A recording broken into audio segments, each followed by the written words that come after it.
বাংলাদেশে কয়েকজন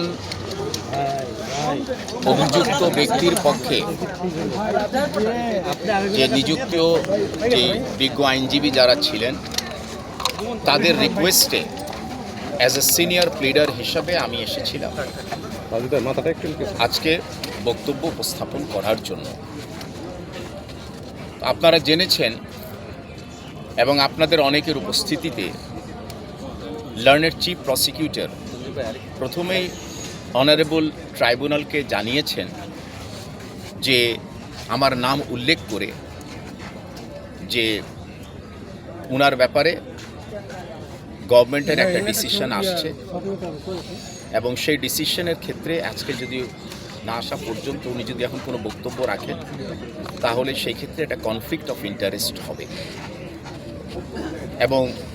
আজকে কোনো বক্তব্য উপস্থাপন না করাটাই সমীচীন হবে। প্রতিউত্তরে আমি মহামান্য আদালতকে বলেছি যে আইন ও আদালতের প্রতি শ্রদ্ধাশীল হয়ে যেহেতু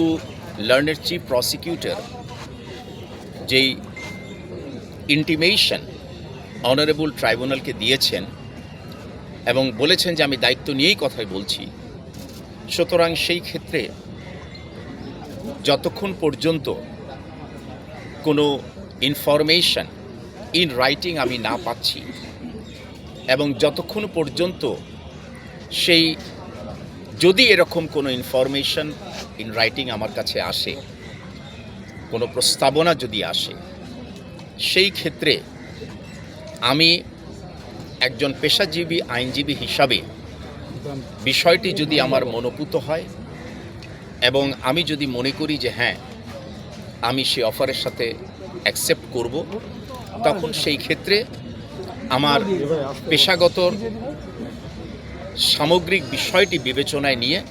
তখন আমি সিদ্ধান্ত নেব। কিন্তু আজকে যেহেতু লার্নেড চিফ প্রসিকিউটর যে বক্তব্য উপস্থাপন করেছেন এবং তিনি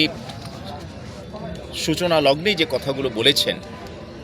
আমি মহামান্য আদালত এবং সকলের প্রতি শ্রদ্ধাশীল হয়ে আজকে আমি আমার বক্তব্য দান থেকে বিরত ছিলাম। আপনাকে যে অফারের কথা বলা হচ্ছে সেই অফারটা যদি আপনার মনোপুত না হয় তাহলে কি আপনি যে বলছেন প্রথম বিষয়টি হলো যে যতক্ষণ পর্যন্ত একজন বিজ্ঞ আইনজীবী